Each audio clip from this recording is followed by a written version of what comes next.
Hello everyone, this is Shivangi and today we are going to learn about a very interesting topic that is flower.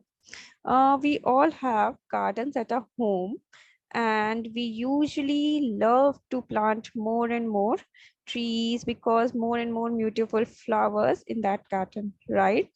So here, students, we gathered here to just look at the various parts of the flower, what each part does, what are the functions of each part, and how it helps a plant to grow, right? So first of all, heading towards, let's assume that we have a large big garden at our home and there are many beautiful flowers in it, right? Yeah. So here you can see a picture of red flower, right? Okay, so it is of China rose or hibiscus. Hibiscus plant is mostly the best example to show the parts of the flower, right? Okay, before moving toward the flower, let us revise what are the vegetative parts of a plant. Yeah, okay. So the parts like roots, stem, and leaves are considered to be the vegetative part of flower. Yes. Okay. So now flower is usually the most beautiful and colorful part, right? And it is the reproductive part of a plant. It is nothing but a modified shoot that contains various whorls that helps in the reproduction of a plant, right? Okay. So observing this picture, we can see a small flower stalk. Yes, yes. By the help of this stalk, the flower is attached to the stem of the plant. Yes, okay. So this stalk is known as pedicle. Okay, this part is known as pedicle. Now, the pedicle is somewhat swollen on the tip, right? It is swollen, slightly swollen here. This swollen portion is known as thalamus. Now, the function of thalamus is to carry all the parts of the flower over it, right? Okay. So, what we have learned is that the flower is attached to the stem of the plant by the means of stalk or pedicle, right? And this pedicle is swollen at the tip known as thalamus. On this thalamus, all the whorls of the flower or all the parts of the flower are attached and are arranged in a specific manner, right? Okay, so let us consider this China rose and see what are the different parts that are found in a flower, right? Okay, so can you see these small green like leaf-like structures here? These tiny green leaf-like structure are known as sepals. Yeah, they usually protect the plant when the plant is in its bud stage, right? Yeah. Also, since they are green in color, it helps in photosynthesis. Yeah, we know that green parts of a plant are usually uh, responsible for the process of photosynthesis, right? Yeah. So these sepals also help in the process of photosynthesis when the plant is in bud stage, right? Many sepals combine, yeah, and form the whole world. Yeah, okay. So the whole world of sepal is known as calyx.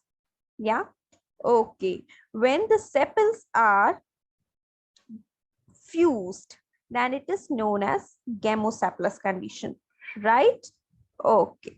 Now moving towards this colored part. Yeah, it is the most fascinating part and it is usually colored just to attract the insects. Yeah, it also provides specific smell to a flower. This colored portion is known as petals. Yeah, okay. Now the petals make the flower more and more attractive. Yes, okay. The petals combine to form the second word of a flower that is known as corolla. Yeah, okay. So when there are many petals fused together, it is known as gamopetalous, right? Yeah. Okay. On the other hand, when the petals are free, it is known as polypetalous. And sorry, when the sepals are also free, they are known as polysepalous, right? Okay. As I have said that flower is the reproductive unit of a plant, so it must contain the male and female reproductive parts, right? Yes. But why? Why it should contain male and female reproductive parts? Why not flower is on whole called as a reproductive unit? Yes, because male part produces a specific male gamete known as pollen grain, right? Pollen grain contains a male gamete in it, and the pollen grains are formed in the male reproductive unit, right? On the other hand, female ova or egg is formed in the female reproductive unit that is known as carpel, right? Moving towards a closer look of androecium and gynoecium, or female or male reproductive organ, we can see that the male reproductive organ consists of two parts. Yeah, the one is filament and the second one is anther, and the whole body is known as stamens, right? Okay, when there are many stamens present, a whole world of stamen is known as androecium, right? So basically the male reproductive organ of a plant is known as androecium. On the other hand, the female reproductive organ is known as pistil or carpel. Yes, you can see here the picture of a carpel or a pistil. The solid portion here, the flat portion, is known as stigma. It consists of a sticky substance on which the male gamete falls, right, and sticks to the surface of stigma. Now, this style is a tube-like structure in which the pollen tube gets inside and gets its parts to move towards the ovary. And this solon portion is known as ovary, which consists of female gamete, right? So till now, what we have learned is that flower consists of four parts, right? Yeah, flower is considered to be the reproductive unit of a flower. It is nothing but a modified shoot that contains many whorls over it, right? Flower is attached to the stem of the plant by the help of stalk or pedicle. Yeah, the tip of the pedicle is somewhat solan, known as thalamus. Okay, yeah. So on this thalamus, different types of whorls of a flower are attached. The first one is the green leaf-like structure known as sepals, consisting of sepals that form the first whorl known as calyx. Yeah, calyx is actually green in color, and the function of calyx is to protect the plant during the bud stage. It also helps in the process of photosynthesis, right? Okay, and then we have corolla here. The colored portion of the flower is known as corolla. Yeah, corolla consists of petals. These petals provide the flower an attractive look and specific odor and a specific color, right? It attracts the insects for pollination as well. Okay. Okay. Next, there are two reproductive units in a flower. The one is the male reproductive unit, and the second one is the female reproductive unit. Okay, so the male reproductive unit is considered as androecium and consists of a stamen. On moving further, having a close look, stamen consists of a filament and the anther, right? Anther itself contains pollen sacs in which pollen grains are formed. These pollen grains have male gametes present in them, right? Okay, moving towards the female reproductive unit, it consists of a carpel or pistil, right? A carpel consists of a flat surface that is known as stigma, a thread-like narrow tube that is style, and the solan portion at the base known as ovary. These ovary consist of female gametes. It was all about the parts that a particular flower or a single flower consists, right? Okay. So here what we have seen is that ovary contains female gametes, right? Yeah, and anther has male gametes. Okay, based on the all the four parts, flowers can be considered into incomplete or complete, right? When all the four parts of a flower are present in a single flower, then it is known as complete flower. On the other hand, when any of the part is missing or is not present, it is known as incomplete flower, right? Okay. Okay, then flowers are further considered into unisexual or bisexual. Uni actually means one and sexual means sex organs. When the flower consists of only one type of sex organ, that is either androecium or gynoecium, it is considered to be unisexual flower, right? Okay. So on the other hand, bisexual means bi means two and sexual means sex organs, right? So when the flower consists of both the sex organs, right, endometrium and gynoecium both, it is said to be bisexual flower, right? So as we can see here, the flower present in the picture is bisexual. Why? Because it consists of androecium, male reproductive unit, and gynoecium, female reproductive unit, right? Okay. Functions of a flower is basically it produces seeds, yeah, and fruits, right? The first thing that a flower does is to attract the insects for pollination. And next, the major and sole function is that it is the reproductive unit, right? Okay. So here I'm just saying pollination and pollination. The word, what does this pollination actually means? Okay. As I said that some plants, some flowers consist of only male part and some consist of only female part, right? Yeah. Also, this male gamete has to be transferred to the female gamete for the formation of zygote. Yes. Okay. So the transfer of male gamete from the anther, yeah, from the anther part of a flower to the stigma of the female reproductive unit is known as pollination. Yeah, what? The transference of pollen grain from the anther, that is male reproductive unit, to the stigma, that is female reproductive unit of a flower, is known as pollination, right? Okay, so the pollination is further of two types. One is the self-pollination and the other one is the cross-pollination, right? Okay, so what does the self-pollination means? Self means one, right? So if both the male and female reproductive parts are present in a single flower, then self-pollination is accomplished, right? Yeah. So the pollen grains fall from the anther of the same flower to the stigma of the same flower. This is known as self-pollination, right? On the other hand, when the pollination occurs between the flowers of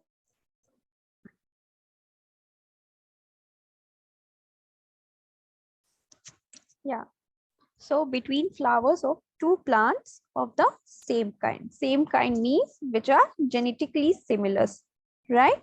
Okay, so what we have learned is that pollination is a transfer of male gamete from anther to the stigma, that is female reproductive unit of a flower, right? Okay, then we have learned that pollination can be of two types. One is self-pollination and the other one is cross-pollination, right? Self-pollination occurs within the same flower and cross-pollination occurs between flowers of two different kinds, right? Okay, so there are some agents that help in the process of pollination, right? Okay, so let us learn about various kinds of agents that actually help in the process of pollination, right? Okay, so the first agent here is the insect, right? Like butterflies, bees, wasps, all are the agents that help in the means of pollination, right? Okay, so whenever any insect sits on the flower, the pollen grains stick all over its body and wings, right? And when the same insects move towards the other flower, these grains are shed off, right? These pollen grains are shed off from the body of the insect and hence are pollinated, right? For here, the example given is of salvia, right? Salvia has a lid-like structure, right? When an insect sits on the petal of this flower, the second petal pushes the pollen grain to stick over the body of the insect, right? And when the same insect moves towards the other plant, other flower, the pollen grains are shed off, right? There are other plants also that are insect pollinated, like your favorite rose, that white, red, blue, yellow, orange roses, all are pollinated via the means of insect. And such transfer of pollen is known as insect pollination, right? Or entomophily. Okay. Okay. So moving towards the characteristic of the flowers that help them to be insect pollinated, right? Okay, so the first one is the color. Actually, the color of the flower should be bright. Bright colors attract the insect to sit on the flower. Yeah. Okay, then it must have a sweet nectar. Nectar works as a reward for the insects that accomplish the process of pollination. Yeah, insect sucks the nectar, and again, as a result, pollen grains stick to its body, right? Okay. Now, the next one is the fragrance of the flower. The flower must have a good odor, a good smell. Yes, sweet fragrance actually attracts the insect for pollination.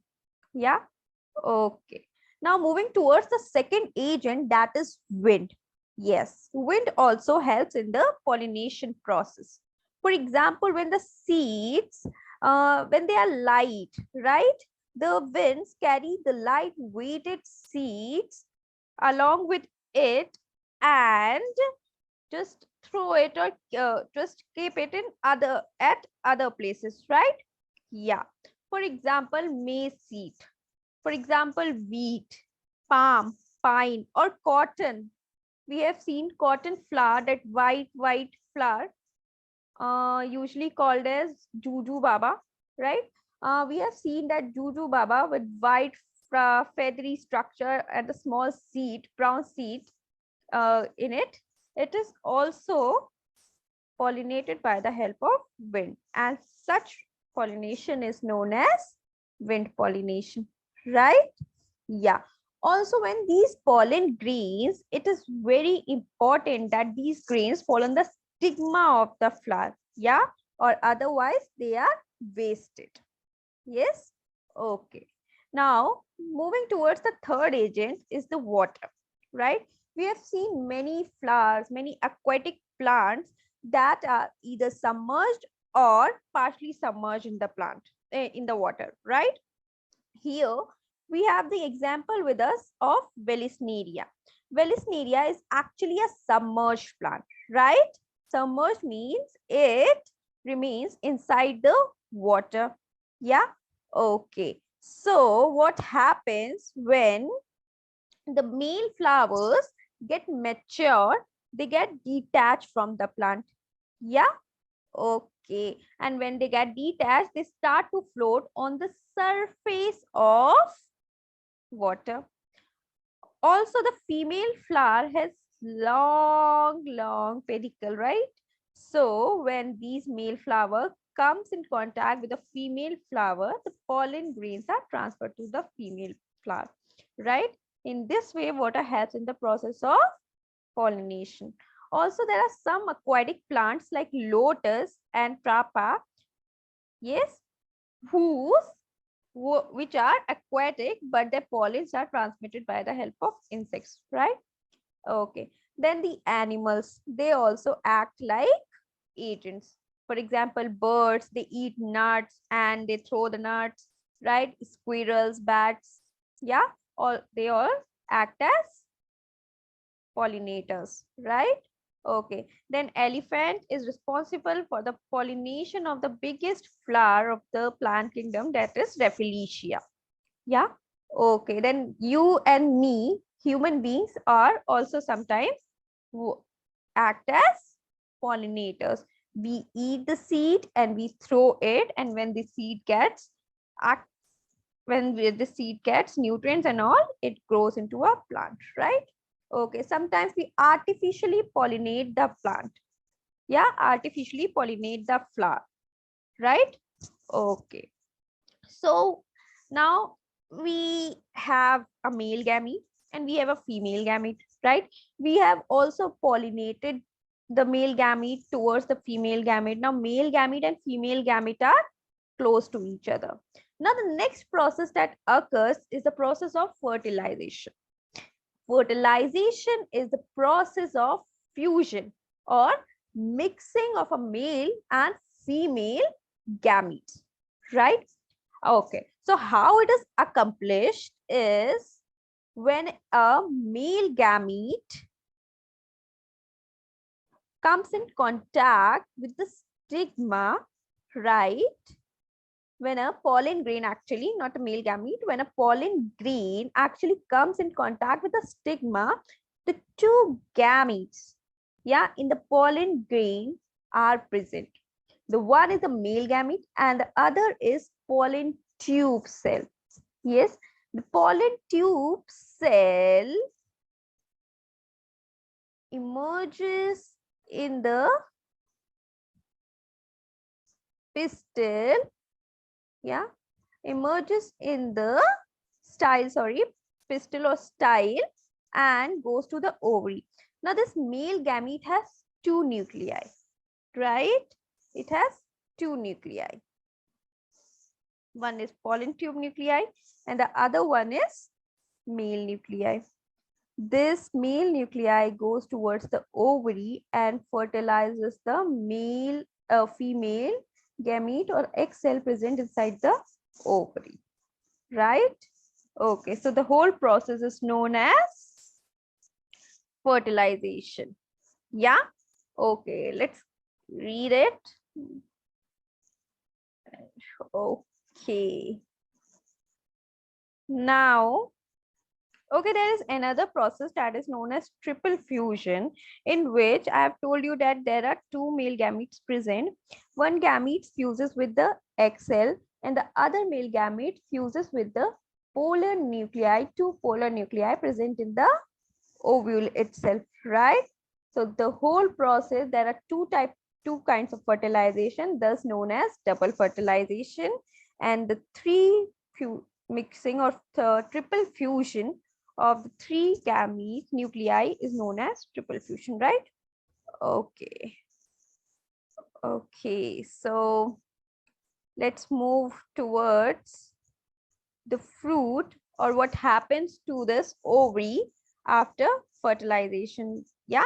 Okay, let's take a close look towards what happens to the ovary after fertilization. So the ovary remains attached to the flower. Yeah. Okay. And the ovary is actually a ripened fruit. It develops into the fruit. Ovary contains ovule in it. Yeah. Which in return contains a fertilized egg. Yes. This fertilized egg further develops into the seed. Okay. Now the covering of ovule converts into seed coat. Yeah. Okay, and the ovary converts into fruit. Now the other parts like sepals and petals, they all fall off, right? Okay, so the fruit. Fruit is something that you and me usually love to eat, right? For example, apple or banana or anything, right? Yeah. Okay. So you know what? There are some vegetables also. Uh, or some, no, not some. All the vegetables are actually the fruit of a plant, right? They are considered as vegetables just because of their taste and their usage, right? Okay, so tomato and pumpkin and pea and ladyfinger all are kind of fruits only, right? So a fruit is a ripened ovary and it contains a ripened ovule, right? So now the wall of a fruit, right? Wall of a fruit, it may be fleshy. We have seen fleshy flowers, fruits like mango, or it may be dry, yeah, like cashew nuts or walnuts. They are all dry. So a fruit consists of a wall known as pericarp, right? It contains two parts. The one is the pericarp of fruit wall and the other one is the seed itself, right? Here is a section of mango in which pericarp is seen and a seed is seen, right? Pericarp is further divided into epicarp, mesocarp and endocarp. Can you see it here? Yeah. So epicarp is the outer thin covering of the fruit. Yes. Okay. So the mesocarp is actually fleshy part of the fruit. We can eat this mesocarp. On the other hand, endocarp is slightly hard portion of the pericarp. Yes. And seed contains fertilized zygote, right? Okay. Okay, so there are some fruits that actually do not develop from the ovary. We have seen that all fruits develop from ovary, but some of the fruits are uh, some of the fruits develop from other parts than ovary. For example, apple develops from the thalamus of a flower, right? Now such fruits are called false fruits, right? Okay.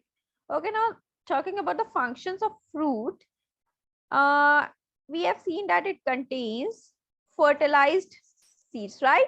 So it protects the seeds from unfavorable condition. Yeah. Okay. Then it also helps in the dispersal of seeds. Yes. Okay. Now the main part of the ovary, that is the seed. Yeah.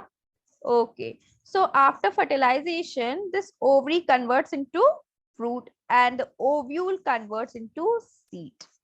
Yes, seeds are something that contains a baby plant in it, right? This plant germinates to form a tree, right? The picture shows the parts of the seed. It consists of cotyledons. Yeah, these are reserve food present for the plant, right? Okay, and this is the baby plant or embryo. The upper portion is plumule that develops into the stem, and the lower portion is known as radicle that develops into the root, right? Now, based on the number of these cotyledons, seeds are further divided into two types. One is monocot and the other one is dicot. So, kids, if in a seed there are two cotyledons present, like it is shown here, the two cotyledons 1 and 2, the seed is known as dicot, right? For example, pea seed, yeah, it is a dicot seed. But if a single cotyledon is present, it is known as monocot seed, such as maize seed or wheat seed, right? Okay.